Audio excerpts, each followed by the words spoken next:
you go to see movies about love stories, and usually with young people, the love story always is kind of like, well, will they work out or won't they? Yeah. But love stories in your 50s are different. You know, you're dealing now with divorce. You're dealing with people that are having to deal with their sins and their regrets, and can they find happiness and move forward? And even on top of all that, on top of trying to make, you know, a blended family work, can you actually even go for like an outlandish dream, like, hey, we want to play casinos doing Neil Diamond tribute bands?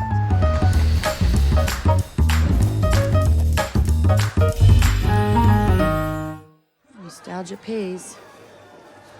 God, I'm burning up in this wig. If my boobs were just a bit bigger, I could be Dolly. You're a blonde? Oh boy, am I. All right, put your hands together for Miss Patsy and the greatest hits. I hope you sing as good as you look.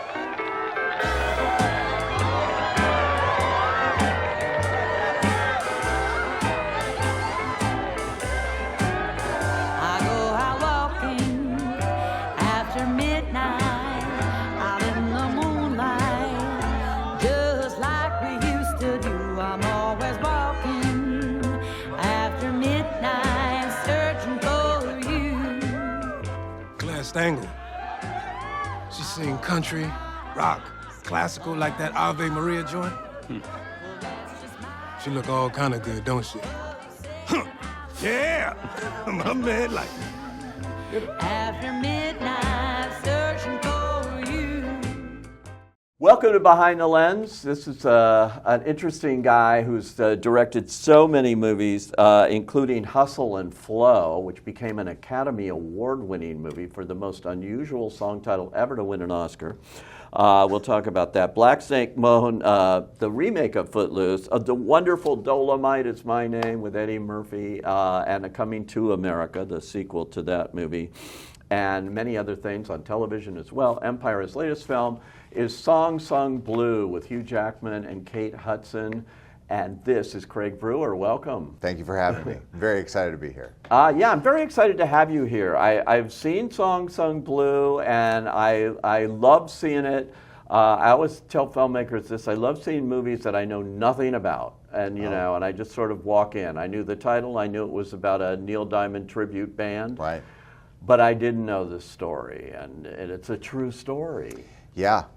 It's a story that I was delighted to make epic, but it's a small, it's a very obscure story that a lot of people accept. It was a documentary. It was, though, right? yes, sir. Which I haven't seen too. And that's how I came to find out about it. You know, I'm sure you've been to many festivals that are smaller as well as like the larger ones, but every once in a while you kind of like go into a film festival and there's like 5 people in the audience, and right. I was one of those 5 because I was not only did I love Neil Diamond, but I just thought that there was something interesting about a tribute band in the description. And I remember seeing this movie and just thinking, like, these people, this is an incredible love story. And I just, since I think I saw it in 2009, and all this time I've been wanting to turn it into a feature. So that gave you, right then you thought this would make a hell of a movie, huh? Yeah, and I really thought that it was the kind of movie that I at least knew how to do. I remember, when Rest His Soul, John Singleton and I were going around town trying to get Hustle and Flow going, and people were really resistant about making Hustle and Flow because I think they couldn't really see past the pimp and trying to rap and, low-income poor trying to, make music in Memphis, Tennessee. But I would always try to explain to them that I still think that movie could be very inspirational. And so when I saw this documentary and I started to learn more about Mike Sardina and Claire, I immediately felt that this was the kind of movie that I knew how to make and I would love to see. Yeah. Now, how did you go about getting the rights and getting, the real people that were around who had the rights on board? Yeah, well, luckily, when we took the project to Universal, and again, just like Hustle and Flow, I was having deja vu because every studio. This was after Dolomite and Coming to America like came out like very close to each other. Yeah. And we went everywhere, and every single studio said no, that this movie may be too depressing, and they couldn't see it. They couldn't see it, except Universal. Except Donna Langley had a meeting with Hugh and said, "Do you like Neil Diamond?" He said, "Of course I do." And then Hugh and I started talking about the project, and I immediately got in touch with Greg Coase, who did the documentary, and he's still very much connected to the family. So we started getting the rights for Claire and Rachel and Dana and Angelina. Those are all the kids that are involved in the movie, and I went off, to write the script and try to craft their whole life into a tale that could at least be, within a 2-hour running time. Yeah, roughly. what was key about that in making it work as apart from the documentary and the actual story? Because when they say it might be depressing, I don't want to give away too much, but there's some horrifying things that happen. Yeah, and well, I think that what it is and again, I don't want to give it away too much, but a tragic element occurs to the family that they have to deal with. Yeah. And I understand why people thought like it could be depressing, but I think that the thing that I'm mostly interested in this story and all stories is that you go to see movies about love stories, and usually with young people, Yeah. in the title, or excuse me, in the movie, like the love story always is kind of like, well, will they work out or won't they? Yeah. And, will there be that third act device where like the reason that he started dating her is suddenly revealed? It was kind It of all a started ruse. with Romeo and Juliet, Yeah, believe me, in that sort of thing. Well, yeah, because nothing is more potent than young love, Right, right? It's like you know. the life-altering ramifications to everything that you do. But love stories in your 50s are different. Right. You're dealing now with divorce. You're dealing with people that are having to deal with, their sins and their regrets, and can they find happiness and move forward? And even on top of all that, on top of trying to make, a blended family work, can you actually even go for like an outlandish dream, like, hey, we want to play casinos doing Neil Diamond tribute bands? Right. So to me, I saw it as something that would please a mass audience, but I think that the thing that, at least when we've been showing the movie, what people are responding to is they say, oh, that's more like me than any other movie that I've seen. Yeah, you don't think so going in. Like I said, I didn't know anything about it except it's about a tribute band, which I certainly am far away from ever doing. But I know Neil Diamond and everything. I like his music, so that was it. But they are opening this movie on Christmas Day. It was a very interesting day where we had tested it for the first time, and because no one had seen it. I don't know if you're aware of this testing process where it's like there's myself, my editor, and my 2 editors, and those are the only people who've seen the movie. Right. And then there's that day where you put it up in front of 300 strangers. Yeah. And it was just one of those moments where I'm sitting in the middle of the theater, and I've never had that happen where suddenly people are applauding and they're cheering, and then they're. And this was tested when on? I mean, this was like the probably after my first director's cut. Right away. Right, Yeah. right away, and then the next day it was like, I was talking to Snoop Dogg of all things. And he was like, "I'm on the lot here on Universal. I think they're going to be releasing your movie on Christmas Day." And I was like, well, that's news to me, brother. Because, Well, of course, it's focus features too. We should say at Universal. Yes, absolutely. And really, Focus from the beginning has just been amazing. I mean, they've always been filmmaker friendly, from everybody that I know. But I mean, they have just always. Whenever there was a choice that I needed to make, they always were very supportive of me. I know that for Peter Kujawski, who runs it. I know when I was talking to him, there was a tribute to Kate Hudson, one of the stars of the film, recently, and he was there. And I went up and talked to him, and we talked about this.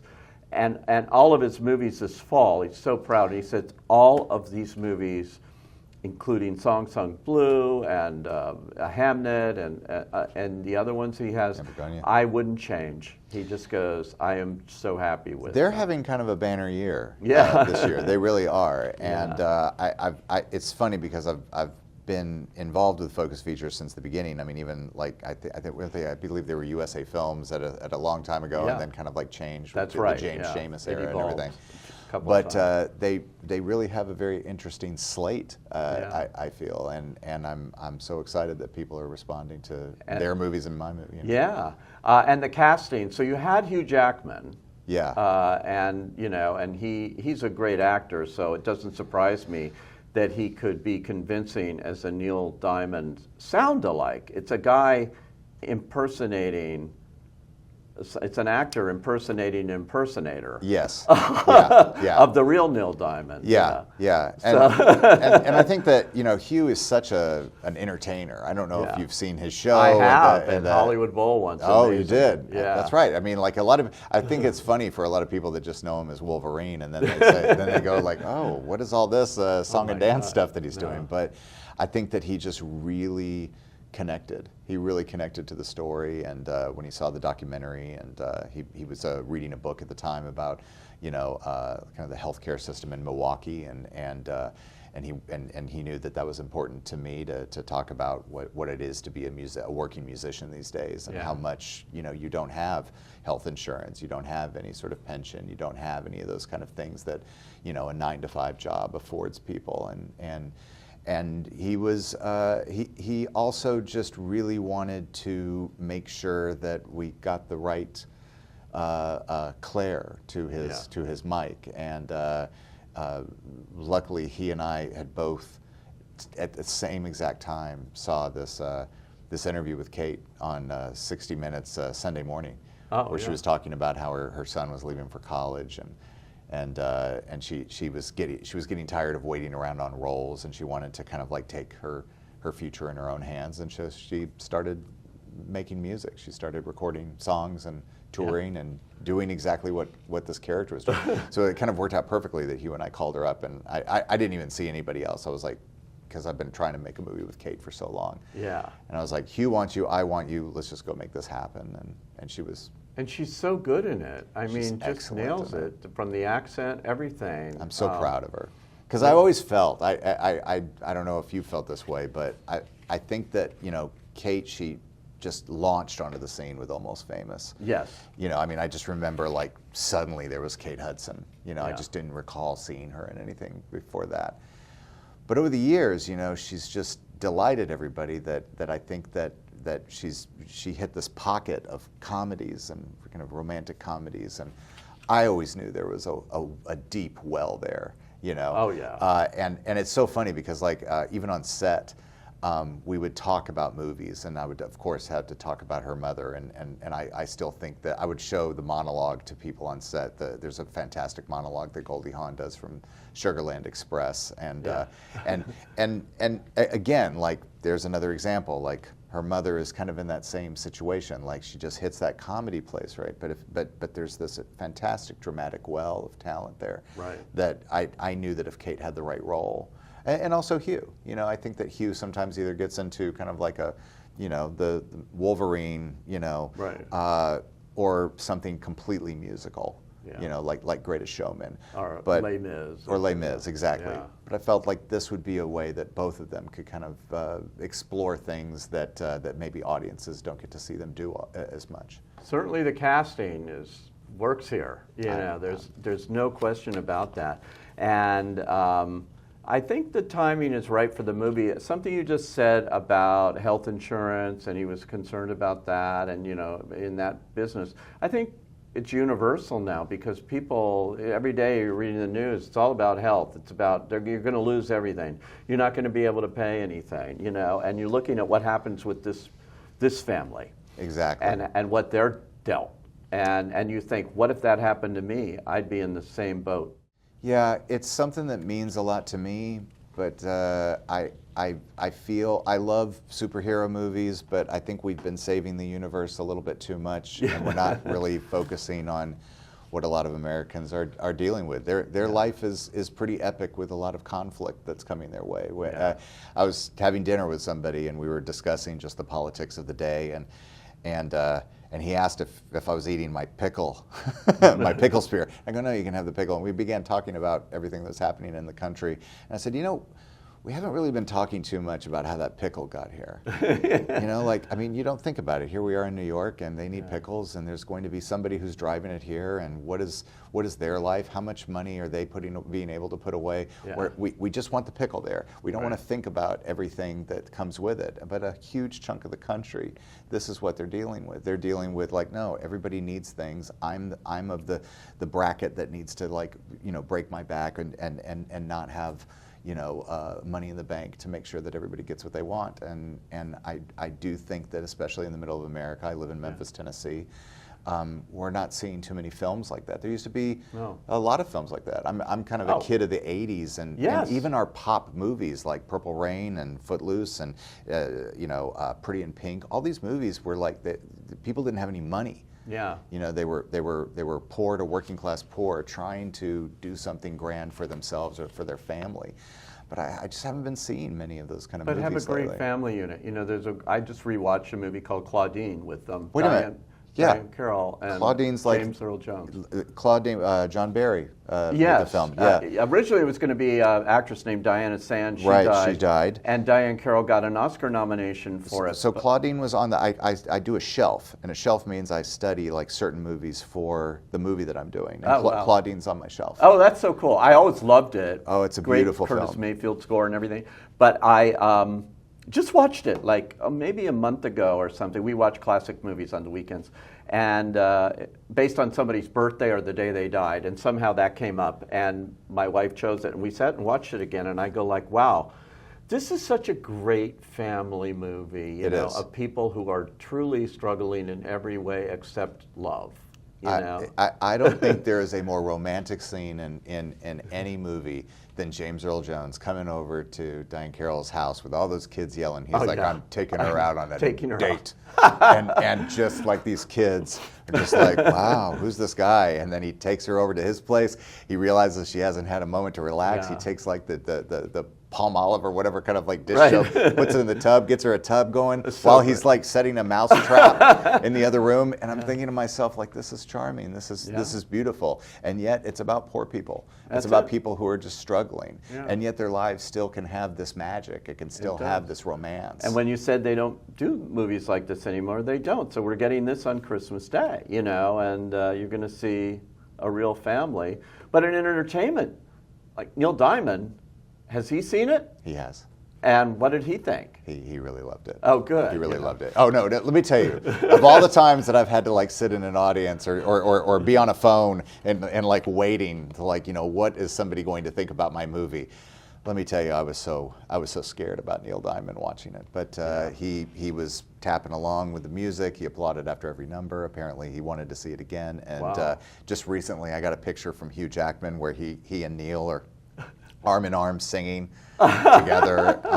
It's really great because I really do. And also, look, I understand where Neil Diamond kind of hits in the zeitgeist, right? There's always going to be people probably my age whose parents loved Neil Diamond a lot, and they'll roll their eyes a little bit at it. Right. But then what happens is you start putting on these songs. Oh, yeah. And then you're like, oh, yeah, that Forever in Blue Jeans does, that is a good song. I forgot about that. Then you put on Play Me. Then you put on and then obviously Sweet Caroline is a global anthem. Yeah. Globally. I mean, you could be anywhere on the planet and just go, Sweet Caroline, and then they'll bump along I'm with a everybody. Believer, which he wrote for Absolutely. the Monkees. Yeah. On. I mean, you know what's so funny about that is that the producers were worried that if we put I'm a Believer in the movie, they're like, are people going to associate it with the Monkees? And I was like, you obviously don't have teenagers because my kids know it from Shrek. That's what they know I'm a Believer from. So get out of this. So you could put it in the movie. Yeah. That's great. Oh, yeah. Speaking of music, of course, an early movie of yours, Hustle and Flow, dealt with music and won the Best Song Oscar for It's Hard Out There For a Pimp, the craziest song title ever to win an Oscar. Were you surprised that night when they said, and Queen Latifah opened the envelope? And... Yeah, yeah. Well, as a kid from Tennessee, to see 3 6 Mafia from Memphis going up against Dolly Parton from Nashville, it was definitely one of those moments where there was both pride and also just a little bit of that, New York Mets versus the New York Yankees. I know. Like, come on, Memphis rarely gets it. Even though I will say, Shaft, Isaac Hayes won an Oscar for Shaft as well. Did, but yeah. I have to be honest with you. I think the moment that we were nominated, I kind of knew we won it. Yeah. Because I do feel, and I heard that they kind of like altered the Oscars category for Best Song after Hustle and Flow. That could be apocryphal from what I heard. But I heard that, I knew that if I did a movie where people were passionately creating a song in front of the audience, line by line, much like Milos Forman did in Amadeus in the final scene with the Requiem Mass being built. Oh, right. That blew my mind when I was a kid. That's when I was like, oh, I didn't know that like one line was violins, another line was sopranos, and you could hear them individually and then hear them all together.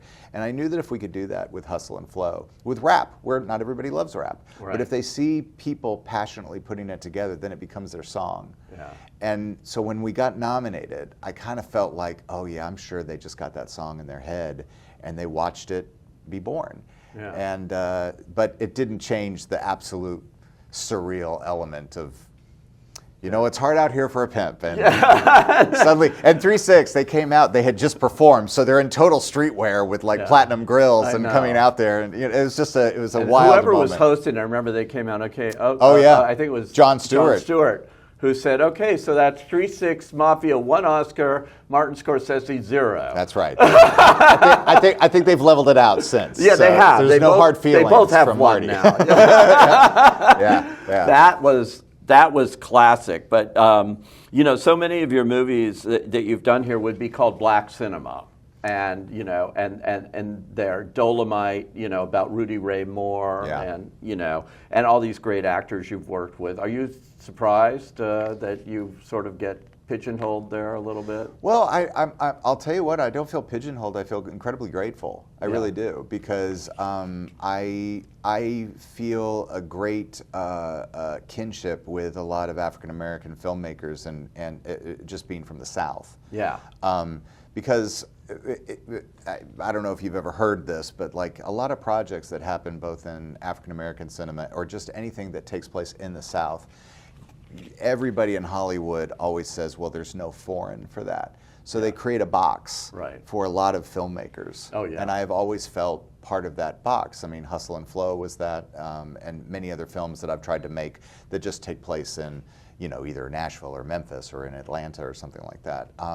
But it's really taken a lot of people, like like Tyler Perry and a lot of other filmmakers, to say, well, wait a minute, there's a model here too that a lot of people in America may want to see these movies, and you can't just shut it down because it may not play in France. Exactly. And I personally don't believe in that model. I think that's just an old model that a lot of people are afraid to embrace. I don't know about you, but when I was watching Sinners, there's a moment where like Michael B. Jordan is just unloading a shotgun in this white racist's belly, and everybody sees movies their own way. I saw something different there. I saw Ryan Coogler just with a packed audience, with a movie that was like breaking box office records, just unloading his shotgun into this antiquated way of thinking about black cinema or Southern cinema or any sort of like specified genre. Or horror films. Absolutely. I can't believe some of the horror movies that we've had this year,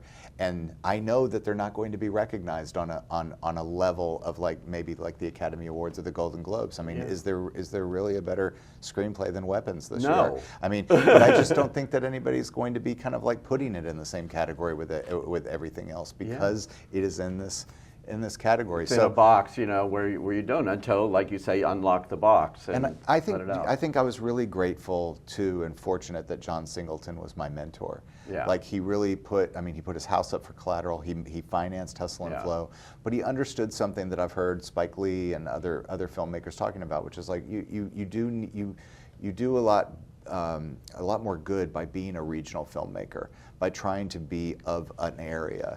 And I live in Memphis, Tennessee, and we have a rich history of black artists and white artists working together. Oh, that's for sure. Elvis certainly proved that. Booker T and the MGs, one of the best bands in the Yeah. in history. Stax Records. I mean, and all the singers who stole from, or whatever word you want to use, from the great black artists to bring their music absolutely, there. but you know what? It's a big old pot. I mean, Yeah. I would talk to Rufus Thomas, and he's like, "Let me tell you, I would like listen to country music all night long." And I was like, "You, Rufus? You're like this pillar of soul music." And it's like, yeah, people, they like to put boxes up around artists, and I know that I get to do a lot in black culture, but I would like to think of myself as more as working in service to it. It's very true, based on all of them, and your work with Eddie Murphy alone. He's one of our great artists. Yeah, He Dolomite really is. was, I know, a passion project for him, as is the upcoming George Clinton movie. Yeah, that Bill Condon's going to direct. Yes, actually. I'm looking forward to that. And stuff. But now you've gone from It's Hard Out Here to a Pimp to Sweet Caroline, and You know what's so funny? Since you brought up race, there's been some people that have come and said, "Well, this seems like a different kind of movie for you," and I'm like, "Is it? Is it?" I look at Hustle and Flow and I look at Dolomite, and I think that they're kind of the same the same world. It's they a bunch are absolutely. It's what like, they don't want to say. Yeah. Is it seems like there's a bunch of white people in this movie, and I understand where they're coming from, but again, like I feel like I'm. No, but there are people on the fringe of something and making it whole. I don't know. I just find the stories to be magnetic and watchable, and doesn't matter what color it is. I feel that it's also just, I don't know. I feel it's still uniquely American. I know that sounds like hokey to some people, but I feel that I'm here because of the American dream, and I think there's a lot of people that still believe in it. And I look at those movies from Hustle and Dolomite and now Song Sung Blue, and I think it really does treat upon that message or that belief that it still exists. Definitely, there's definitely a line through your filmography of these kinds of stories that you're picking to bring here. It's the power of content, which is our password here at PMC to get into the Wi-Fi. It's power of content, and that's what you're doing. It's power of content to bring these stories out there, I think. I hope so, because I think that there's not that better moment than somebody discovering art and the appreciation of something, of seeing something, whether it be a movie or a painting or a book, but then to take that scary step into trying to do it yourself. Yeah. I always have such sympathy for artists that are taking those first steps. Yeah, and that's great. Well, keep doing it. Keep taking thank the you. steps. Craig Brewer, thank you for joining us on Behind the Lens. Thank